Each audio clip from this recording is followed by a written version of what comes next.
의사들이 전하는 친절하고 자상한 파킨슨병 이야기, 파킨슨 TV의 진행을 맡은 한희경입니다. 오늘도 저와 함께 전문가의 시각에서 진행을 도와주실 성 교수님 모셨습니다. 안녕하세요. 안녕하세요. 가천대 길병원 신경과 성영희입니다. 네, 오늘도 자세한 설명을 도와주실 두 분의 교수님을 모셨습니다. 반갑습니다. 안녕하세요. 대전의지대병원의 신경과 장미희입니다.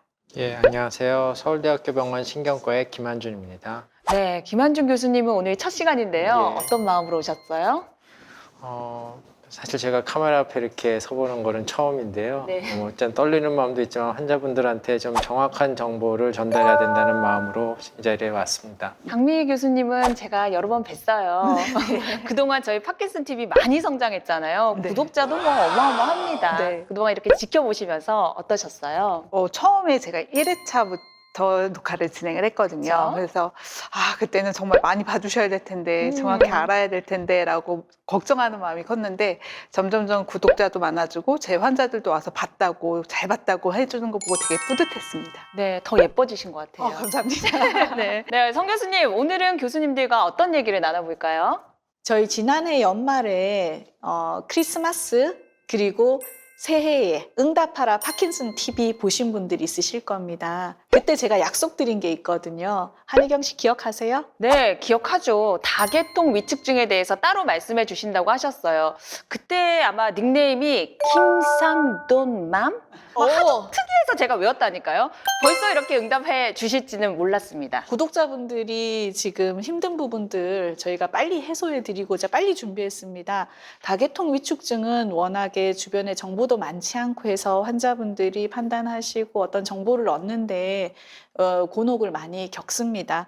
그래서 오늘은 다계통 위축증을 다뤄보는 시간을 갖도록 하겠습니다. 네, 이래서 저희가 친절하고 자상한 파킨슨 TV라고 부르고 있습니다. 그럼 대한 파킨슨 병 및 이상운동 질환학회가 함께하는 파킨슨 TV 지금부터 시작합니다.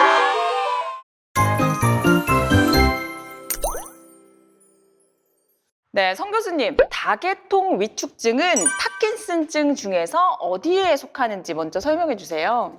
다계통 위축증은 비전형 파킨슨증에 해당됩니다. 저희가 비전형 파킨슨증이라고 얘기를 하는 건 파킨슨 플러스 증후군들을 얘기를 하는 건데요. 다계통 위축증 외에 저희가 다음 시간에 다룰 진행성 핵상마비도 있고요. 피질 기저핵 변성 그리고 루이소체 치매 이런 것들이 여기에 해당이 된다고 할 수 있겠습니다. 네, 비전형이라고 하셨는데 전형적이지 않다 이런 뜻인가요? 어떤 의미일까요? 네, 비전형 파킨슨증이라고 하면 파킨슨 플러스 증후군이라고 말씀을 드렸는데요. 플러스라는 말이 붙어 있으니까 뭔가 더 붙어 있다는 얘기죠.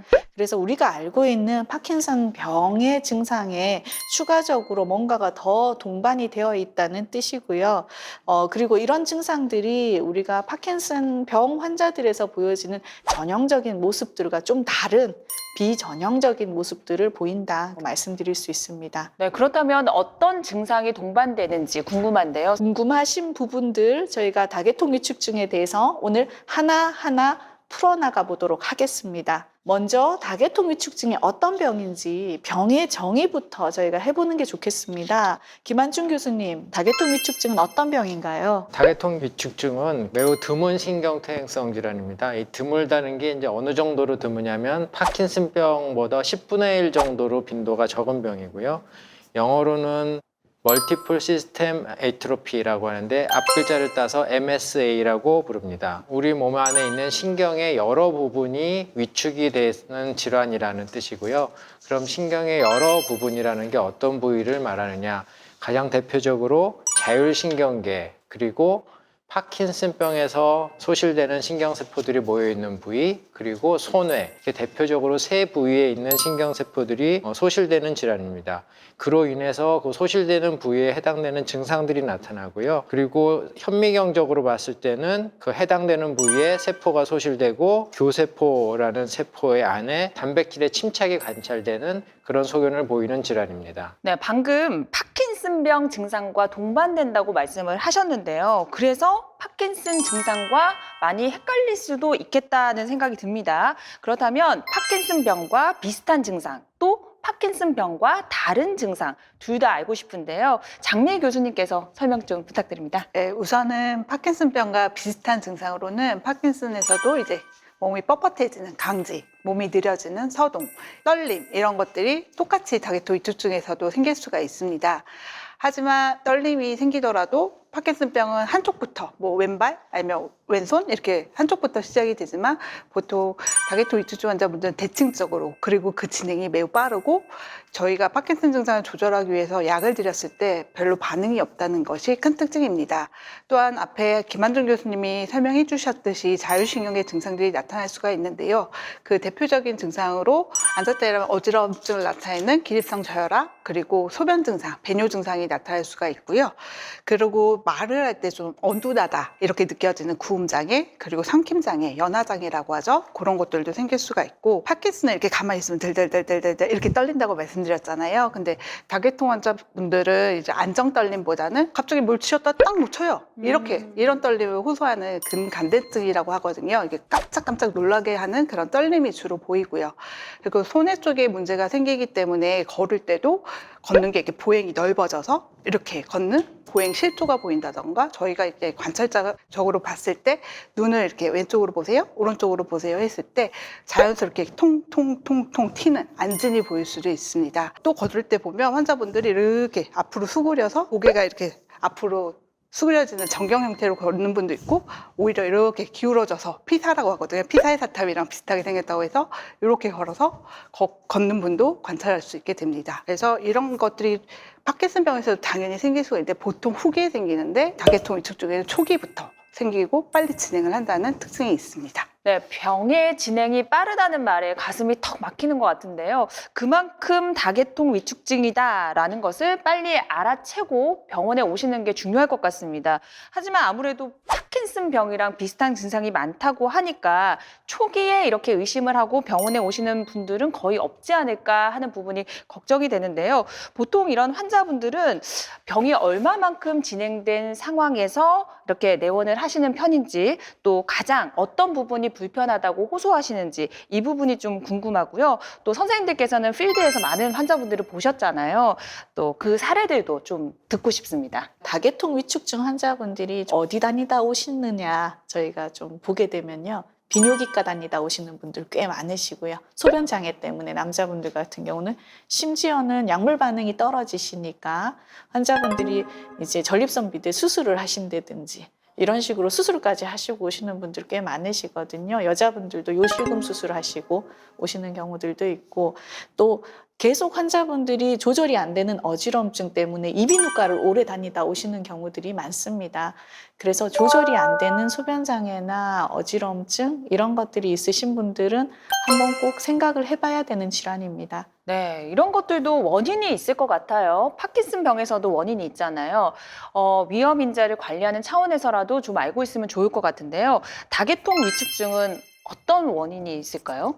다계통 위축증의 이제 뇌의 병리 소견을 보시면은 알파시누클린이라는 단백질이 뭉쳐 있는 그런 물질이 교세포라는 세포에 모여 있습니다. 이 알파시누클린이 뭉쳐 있는 것은 파킨슨병에서도 비슷하게 나타나는 현상인데요. 알파시누클린이 뭉쳐 있는 것과 관련돼서 신경세포들이 소실되고 그로 인해서 증상이 나타납니다. 그렇지만은 아직까지 이런 알파시누클린이 왜 뭉치는지 그리고 그로 인해서 세포들이 왜 죽는지에 대해서는 정확히 알려져 있지 않고 현재 연구가 진행되고 있는 중입니다. 네, 그렇군요. 아까 여러 가지 증상들에 대해서도 말씀해 주셨는데요. 이 다계통 위축증이면 말씀해 주셨던 그 증상들이 모두 다 나타나는지도 궁금해요. 실제로 저희가 보행실조나 자율신경 장애 그리고 파킨슨 증상, 크게 저희가 눈으로 보이는 게 세 가지 증상이고 신경학적인 검사를 했을 때 생기는 건반사 증가 뭐 이런 것들까지 하면 저희가 크게 네 가지로 보는데 이 눈에 보이는 세 가지 보행 증상이나 파킨슨 증상, 자율신경 증상 이 세 가지가 물론 다 나타나는 경우들도 있습니다. 그렇지만 저희가 병을 분류를 할 때는 어떤 증상이 주가 되는지를 보고 분류를 하게 되는데요. 두 가지로 분류를 합니다. 어지럼증이나 실조 증상, 휘청거리는 보행장애가 많을 때는 다계통 위축증 손해 타입, 그리고 파킨슨 증상이 뚜렷할 때 저희가 다계통 위축증 파킨슨 타입, 이렇게 해서 저희가 두 가지의 타입으로 가르는 것으로 되어 있고요. 저희가 뭐 복합형, 혼합형 이런 용어는 안 쓰는 것을 원칙으로 하고 있습니다. 그래서 교수님들이 하나씩 저희가 설명을 해주실 텐데요.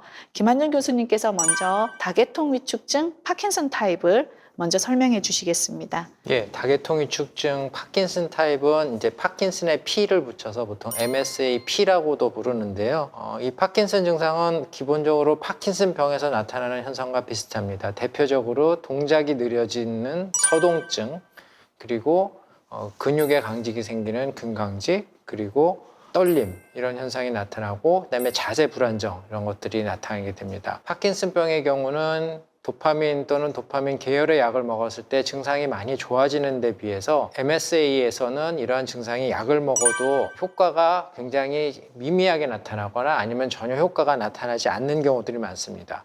그리고 또 굉장히 병이 진행한 이후까지도 인지기능의 장애는 생기지 않는 경우가 대부분입니다. 그렇군요. 그럼 이번에는 장미 교수님께서 손해 타입에 대해서 설명해 주시죠. 이제 손해 타입으로 이제 셀레벨럼이라고 해가지고 MSAC라고 말씀을 드릴 수가 있습니다. 그래서 손해라고 하는 거는 우리가 일반적으로 알고 있는 대뇌, 그리고 뇌관, 그리고 우리가 이렇게 뒤통수 쪽 안쪽에 있는 작은 뇌를 말하는데요. 손해 타입은 이제 그런 작은 뇌 기능이 떨어지기 때문에 그 작은 뇌가 하는 기능들이 증상으로 나타나게 되어 있습니다. 그래서 주로 과열신경계 증상들이 소변이나 기립성 어지럼증, 그 외에도 걸을 때 균형장애, 보행실조, 그리고 구음장애, 그리고 안진, 제가 말씀드렸던 자발안진 이런 것들이 주로 손해 타입에서 나타날 수가 있기 때문에 이 손해 타입 환자분들이 파킨슨 타입보다는 좀 더 넘어지기도 잘하고 균형에 문제가 돼서 더 주의해야 되는 타입입니다. 두 교수님이 이렇게 두 가지 타입의 다계통 위축증에 대해서 말씀해 주셨는데요. 공통적으로 동반되는 증상은 자율신경계 부전입니다. 주로 환자분들이 변비, 소변장애, 성기능장애, 그리고 기립성 저혈압, 이걸로 인한 실신까지 초기부터 뚜렷하게 동반이 되는 것으로 되어 있습니다. 그 외에도 저희가 좀 흔한 증상 중에서 흡기시 천명이라고 주무실 때 이런 소리가 나세요. 이런 것도 좀 특징적이고요. 뭐 파킨슨 환자에서 저희가 램수면 행동장애 이야기를 했었는데 다계통 위축증 환자분들은 훨씬 더 많은 것으로 되어 있습니다. 네, 그렇다면 환자분들이 병원에 갔을 때 어떤 식으로 이게 다계통 위축증이 맞는지 진단하고 감별하시는지 그 과정도 궁금합니다. 앞에서 말씀드린 것처럼 증상 자체가 이제 파킨슨병과는 좀 다르기 때문에 우리가 증상을 보고도 진단을 할 수가 있고요. 또 일반적으로 파킨슨병에서는 우리가 많이 찍는 뇌 MRI에 특별한 이상이 안 나오는 경우가 대부분입니다만 MSA 환자에서는 이상이 보이는 경우들도 종종 있습니다. 사진을 보면서 제가 설명을 드리겠습니다. 이 첫 번째 사진에서 보시면 이렇게 까맣게 보이는 부위가 있는데요. 이 부위가 조가비핵이라고 부르는 부위입니다. 이 조가비핵 부위가 도파민 신경세포에서 도파민이 분비되는 부위라고 보시면 되겠는데요. 이 부위가 위축되어 있는 것을 볼 수가 있습니다. 또한 두 번째 사진과 세 번째 사진에서는 교뇌와 소뇌가 보이고 있는데요. 이 교뇌와 소뇌 쪽이 위축되어 있어서 이로 인해서 아까 말씀드린 그런 소뇌실조의 증상들이 나타나게 됩니다. 또 핫크로스번 사인이라고 해서 핫크로스번이라는 거는 이제 가운데에 십자가 같은 무늬가 있는 동그란 빵을 말하는데요. 그 빵에서 보이는 십자가 같은 무늬가 이 교뇌에서 보인다고 해서 이걸 핫크로스번 사인이라고 하고요. 이런 사인이 보이는 경우에는 MSA일 가능성이 굉장히 높은 것으로 그렇게 알려져 있습니다. 그래서 뇌 사진을 통해서는 이렇게 알 수가 있고요. 그다음 병리소견으로는 파킨슨 타입과 손해 타입 모두에서 악교 세포질 포함체라는 글라이알 사이토플라즈믹 인클루전 또는 약자로 해서 GCI라고 부르는 병리 증상이 발견되는데 사실 이것은 우리가 이미 사망하신 환자분들의 뇌를 부검했을 때 볼 수 있는 거기 때문에 임상적으로 우리 진료 현장에서 환자한테서 확인할 수 있는 증상은 아닙니다. 그리고 지금 말씀드린 이런 사진 소견들도 초기에는 증상이 뚜렷한 환자에서도 사진상에서는 아무 이상이 안 나오는 경우가 있기 때문에 MRI 사진만을 가지고 MSA인지 파킨슨인지를 정확히 구분하기는 어려운 경우도 많습니다. 대신에 다계통 위축증 환자들 중에서는 자율신경계 증상이 파킨슨 환자랑은 좀 차이가 있거든요. 기전적으로 차이가 있기 때문에 또 두 병을 감별할 수 있는 검사 도구가 있습니다. 이 부분을 저희가 장미 교수님께서 설명해 주시겠습니다. 제일 특징적인 게 자율신경계 증상이 나타난다라는 거고 두 환자 파킨슨 타입이든 소뇌 타입이든 공통적으로 나타나는 증상인데요. 근데 이제 다른 파킨슨병에서도 나중에 되면 기립성 어지럼증을 호소하시는 분들이 있는데 그걸 감별하기 위해서 저희가 조금 더 다계통 위축증 환자분들의 그 혈압 강화를 체크를 하고 그게 더 많은 격차를 보여야지 진단을 내릴 수 있습니다. 그래서 일반적으로 저희가 이제 누웠을 때 혈압을 재고 섰을 때 혈압을 쟀을 때 3분 이내에 수축기 혈압이 일반적으로 20, 이완기 혈압이 10 정도만 떨어져도 기립성 저혈압이 있네라고 하지만 다계통 위축증 환자분들은 수축기 혈압이 30 그리고 이완기 혈압이 15 정도 더 많이 떨어져야지 조금 더 의심을 해볼 수가 있습니다. 그리고 이제 핵의학 검사로서 심장에서 자율신경계 검사를 하는 그 MRBG 신티그래피라는 검사가 있습니다. MRBG라는 거는 우리 신경 전달 물질 중에 노르에피네프린이라는 전달 물질이 있는데 그걸 유사체인데 노르에피네프린은 이제 다른 물질에 의해서 분해가 되지만 얘는 신경 그 말단에서 흡수가 되고 그 안에서 다른 물질의 영향을 안 받고 다시 그 자극을 받으면 밖으로 나오는 그런 물질인데 자율신경계, 교감신경계 중에 신경절후 쪽에 문제가 있는 파킨슨병들은 이 검사를 했을 때 이상 소견이 보입니다.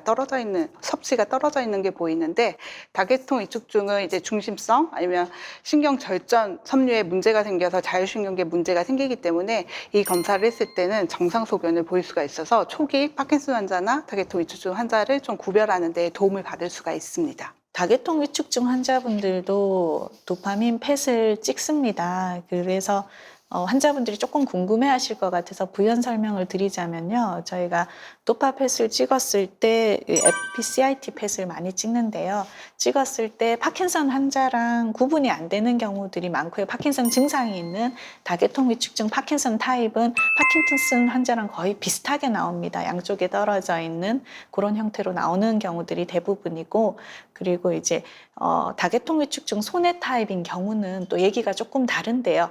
안 떨어져 있는 경우들이 훨씬 더 많지만 간혹 또 떨어져 있는 경우들이 있습니다. 펫이 떨어져 있으면 이런 다계통 위축증 소뇌 타입 말고도 이제 소뇌 실조를 일으킬 수 있는 여러 가지 병들이 있는데 그 중에서 이건 다계통 위축증이다라고 확실하게 또 얘기를 해볼 수 있는 소견들이 될 수가 있습니다. 다계통 위축증이 워낙에 약물 반응이 떨어지고 이 병의 진행 속도가 빠르다고 알려져 있고 그게 또 사실이기도 합니다. 그러다 보니까 환자분들이 저희에게 항상 물어보시는 게 있습니다. 저 얼마나 살 수 있나요? 이런 질문을 저희가 많이 듣게 되거든요. 예후나 평균 수명을 이야기하는 게 상당히 조심스럽긴 합니다만은 많은 분들이 궁금해 하시니까 이 부분 김한준 교수님께서 말씀해 주시겠습니다. 예, 제가 사실 외래에서 들었을 때 가장 무거운 마음으로 대답을 하는 질문이기도 한데요. 굉장히 많은 연구들이 있습니다. 근데 그 연구들에서 공통적으로 국가나 민족에 관계없이 보이는 공통적인 결과는 이 MSA 환자들은 P타입이든 C타입이든 관계없이 평균적으로 병이 생기고 한 7년에서 10년 정도 지나면 절반 정도의 환자가 사망하는 것으로 되어 있습니다. 물론 조금 더 오랫동안 병을 겪으시는 분들이 있어서 15년, 20년 생존하시는 분도 있지만 또 반대로 3, 4년 안에 사망하시는 분들도 있어서 개개인의 환자한테서 평균치라는 건 의미가 없겠지만 대략적인 말씀을 드리면은 그 정도의 기간 안에 사망을 하시는 거고요. 대개 사망하시는 이유는 병 자체라기보다는 이 병으로 인한 합병증, 가장 흔한 것이 이제 폐렴이 되겠죠. 그런 이유로 사망하시는 분들이 제일 많습니다. 다계통 위축증이라는 병 자체가 워낙 어렵고 힘든 병이다 보니까 저희가 오늘 진행하면서도 분위기가 자꾸 좀 무거워지는 것도 사실입니다. 이제 근본적으로 저희도 환자분들에게 시원하게 해결할 수 있는 방법이 없다 보니까 아무래도 증상에 맞춰서 대증 치료를 주로 하게 됩니다. 그래서 저희가 지금 현재 어떤 치료를 하고 있는지 증상별로 장미 교수님께서 설명해 주시겠습니다. 성영희 교수님 말씀처럼 아직 다계통 위축증 환자들뿐만 아니라 다른 파킨슨 플러스 증후군 환자분들 중에 다 뭐 치료약도 없고 그렇다고 증상을 완벽하게 조절하는 약도 아직 없습니다. 그래서 이제 재증 치료로 진행할 수밖에 없는데 첫 번째로 환자분들이 제일 힘들어하는 기립성 어지럼증, 기립성 저혈압에 대한 치료약에 대해서 말씀드리도록 하겠습니다. 그래서 저희가 많이 쓰는 거는 이제 항고혈압제, 이렇게 혈압 올리는 약으로 미도드린, 그리고 부신 기능 이렇게 조금 안 좋으신 분들 쓰시는 스테로이드제로 플로로코티손, 그리고 드록시도파 이런 걸 사용해 볼 수가 있고요. 그래도 이런 것들에 썼을 때 조금 누웠을 때 혈압이 올라갈 수가 있어서 그런 걸 조금 조심하면서 써야 하는 것이 있습니다. 그리고 또 이런 환자분들 말고도 이런 거에도 약에 반응이 없는 분들은 중증 근무력증에서 쓰고 있는 피리도스티금을 시도해 볼 수가 있는데요. 몇몇 환자들에서는 조금 효과가 있다라는 보고들이 있습니다. 다음으로는 이제 소변 증상에 관련해서 치료도 당연히 저희가 증상을 조절하지만 참 약에 반응을 안 해서 좀 답답한 증상 중에 하나입니다. 그래서 저희가 써볼 수 있는 거로는 이제 요 절박, 저희가 막 급하게 막 화장실 가다가 중간에 실수를 하거나 뭐 빈뇨가 있거나 요실금이 있는 환자분들한테 써볼 수 있는 게 톨테로이드라는 약을 써볼 수가 있고, 소변을 봤지만 자꾸 보고 싶은 생각도 들고 자주 마렵고 그러는 환자분들한테 옥시부티딘이나 트로스피움, 그리고 프라조신, 탄스로신 이런 것 약제를 사용해 볼 수가 있습니다. 그리고 또 파킨슨 타입에서는 당연히 파킨슨 증상을 조절을 해야 될 텐데요. 그런 파킨슨 증상 조절하는 거는 파킨슨병과 같이 레보도파라던가 도파민 효연제, 아만타틴 이런 거를 시도해 볼 수가 있는데요. 처음에 30% 환자에서는 효과 있다라고 초기에는 보통 그렇게 말씀을 하시는데 후기로 갈수록 그 효과가 있는 비율이 한 2% 정도로 많이 떨어지는 경향을 보이고 있습니다. 그러면 환자분들이 저는 약은 없나요? 저는 더 균형이 안 되고 더 걷기 힘들고 뭐 장애 진단도 안 나오고 저는 왜 약이 없나요? 라고 하는데, 그런 실조 보행으로 지금 아직까지 효과가 입증된 약은 안타깝게도 없습니다. 보통 의사 선생님들께서 다음 내원하는 환자분들께 그 약 써보니까 어떠셨어요? 이런 질문을 했을 때 많이 좋아졌어요. 효과가 있더라고요. 이런 말을 기대하실 텐데 대부분은 별 효과가 없었어요. 라는 말씀을 많이 하실 테니까 좀 맥 빠지는 경우도 있으실 것 같아요. 맞습니다. 저희가 이제 파킨슨 환자도 보고 파킨슨 증후군 환자분들도 같이 보게 되면 파킨슨 환자분들은 초기에 도파민을 되게 조금만 써도 저 좋아졌어요. 몸이 가벼워졌어요. 정말 저도 이제 약 쓰는 입장에서 약을 드리고 이제 효과를 본 입장에서 너무 기쁘거든요. 근데 이제 다계통 환자분들이 이렇게 오셔서 그래도 한번 약을 써볼까요? 할 때 네, 써보겠습니다 하고 이제 드려보면 그렇게 약에 효과가 없거든요. 그러면 다음에 오셨을 때 엄청 실망하고 오세요. 왜 저는 약이 효과가 없죠? 저 똑같아요. 안 좋아져요. 더 심해진 것 같아요. 이렇게 말씀하셔서 그럴 때면 저도 매우 안타깝고 더 나빠지지 않게 노력을 해보자 이렇게 말씀을 드리고 있습니다. 예, 사실 MSA 환자들은 제가 환자들을 보통 2달 또는 석 달에 한 번 정도 뵙게 되면은 그 사이에도 눈에 띄게 증상이 안 좋아져서 오시는 분들도 있습니다. 그러면 사실 저도 어떤 경우에는 딱히 드릴 말씀이 없고 이 병은 아직 특별히 약이 없는 병입니다. 이런 얘기를 드릴 수밖에 없는 상황들이 있어서 저희 치료하는 입장에서도 맥이 빠지고 힘든 경우가 많은데요. 다른 건강관리를 잘 하시도록 하는 것을 늘 항상 강조하고 있습니다. 네, 병이 어렵고 현실의 치료에 만족할 수가 없는 병이기 때문에 환자분들이 더더욱이나 신약에 많이 목매하고 계십니다. 그래서 다계통 위축증 신약이나 임상이 어떤 것들이 진행이 되고 있는지 간단히 소개 부탁드립니다. 다계통 위축증은 사실 드문 병이다 보니까 다른 질환에 비해서 이런 신약에 대한 연구가 많이 발전되어 있지는 않습니다. 그렇지만 하나 다행스러운 거는 아까 말씀드렸듯이 알파시누클린이라는 물질이 파킨슨병에서도 문제를 일으키는 주 원인이기 때문에 파킨슨병에 대한 연구를 하면서 다계통 위축증에 대한 연구가 같이 일부 진행될 수 있다는 그런 좋은 점이 있고요. 그래서 그와 관련돼서 몇 가지 말씀을 드리면 일단 면역 치료가 요즘에는 연구에 각광을 받고 있습니다. 우리가 코비드 코로나 바이러스 백신을 맞는 것처럼 알파시누클린이 몸에서 쌓이는 것을 백신 주사를 맞아가지고 알파시누클린이 쌓이지 않도록 하는 그런 임상 시험이 이미 유럽에서는 진행된 바가 있고요. 또한 항체를 직접 넣어주는 그런 주사 치료를 또한해서 임상 시험을 하고 있습니다. 아직까지 결과들이 만족스럽지는 않습니다만 그래도 일부 결과에서는 희망이 보이는 부분이 있기 때문에 이런 치료가 앞으로 더 환자들한테 적용될 수 있을지는 좀 기다려봐야 될 것 같습니다. 그 외에도 알파시누클린이 응집되는 것 자체를 막기 위한 여러 가지 화학적, 물리적 기전을 이용한 새로운 치료들이 고안되고 있고요. 또한 신경세포가 소실되는 것을 막기 위한 그런 방법들을 동원하는 그런 치료들이 여러 곳에서 연구가 진행되고 있습니다. 마지막으로 말씀드릴 것은 이제 줄기세포인데요. 줄기세포에 대한 연구도 많이 진행되고 있습니다만 아직까지는 결과가 그리 만족스럽지 않은 것은 사실입니다. 현재 다계통 위축증에 대해서 줄기세포를 시도했던 연구들이 몇 가지 있습니다만 아직 환자한테 우리가 권할 정도, 사용할 정도가 되려면 조금 더 많은 증거들이 쌓여야 되겠고요. 현재 우리가 아직은 의사들 입장에서 다계통 위축증 환자들에게 줄기세포 치료가 효과가 있다라고 말할 수 있는 단계는 아니라고 생각합니다. 네, 아직 실제 적용은 어렵겠지만 그래도 다계통 위축증에 대한 활발한 연구가 진행되고 있는 것 같아서 한편으로는 안도의 마음이 들기도 합니다. 어쨌든 이 병은 잘 관리하는 것이 무엇보다도 중요할 것 같은데요. 다계통 위축증 환자가 특히 조심해야 할 게 있다면 어떤 것들이 있을지 설명해 주시죠. 예, 환자가 넘어져서 다치게 되면 그때부터 운동도 못하고 활동이 줄어들고 마음도 더 우울해지기 때문에 네. 넘어져 다치지 않도록 항상 조심하는 것이 굉장히 중요하고요. 그래서 저는 환자들 아주 초기부터 가급적이면 지팡이를 사용하시도록 말씀을 드립니다. 네. 그리고 두 번째로 말씀드리면 삼킴 장애가 생기기 때문에 음식이 자꾸 기도로 들어가서 폐에 들어가서 폐렴이 되는 흡인성 폐렴이 생기게 되는데 환자들의 건강 수준을 한번 폐렴을 겪고 나면은 단계가 푹푹 떨어지는 경우들이 많습니다. 그래서 흡인성 폐렴이 생기지 않도록 주의해야 되는데 이 생기지 않도록 하려면 삼킴 문제가 있는 경우 빨리빨리 해결을 해야 되겠죠. 또 문제가 생긴다면은 담당하시는 선생님과 항상 상의를 해야 되겠고요. 보통 재활의학과랑 같이 협진을 보게 되는 경우들도 많은데 그런 경우에 재활의학과 선생님의 의견도 항상 따르시는 게 좋겠습니다.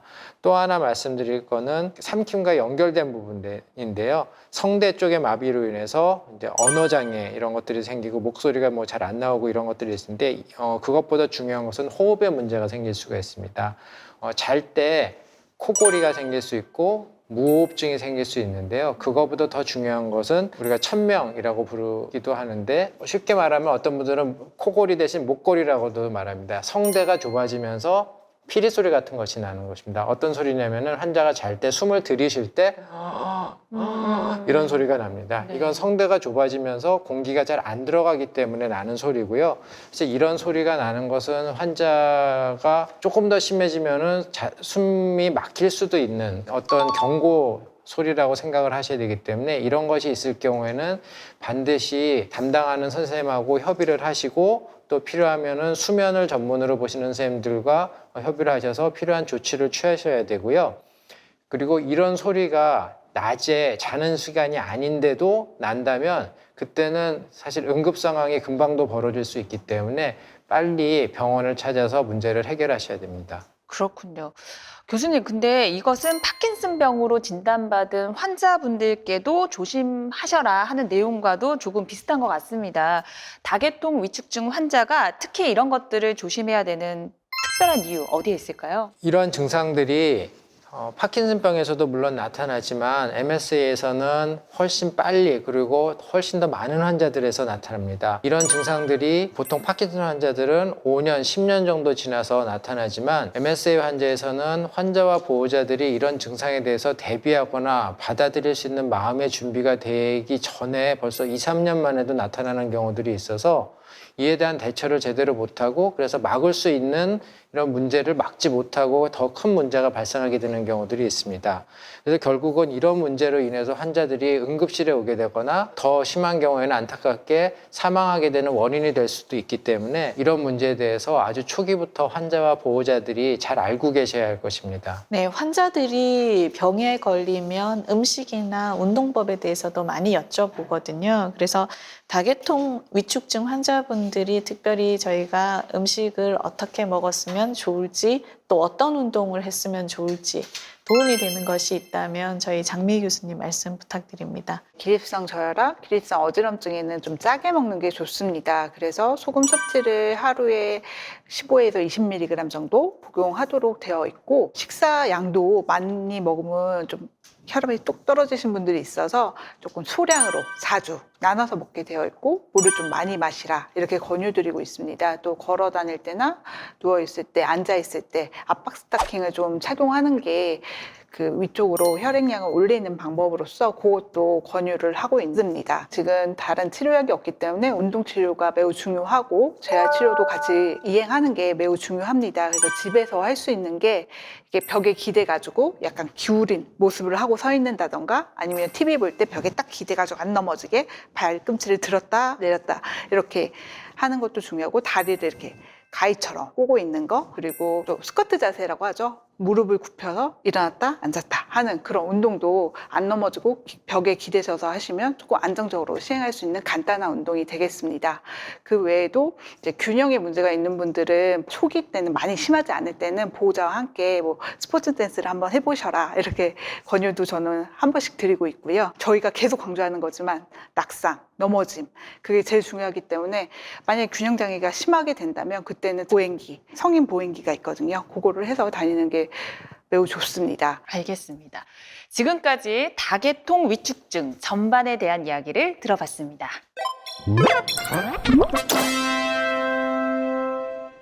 신경과 의사들이 전하는 친절하고 자상한 파킨슨병 이야기, 오늘 28번째 시간이 마칠 때가 됐습니다.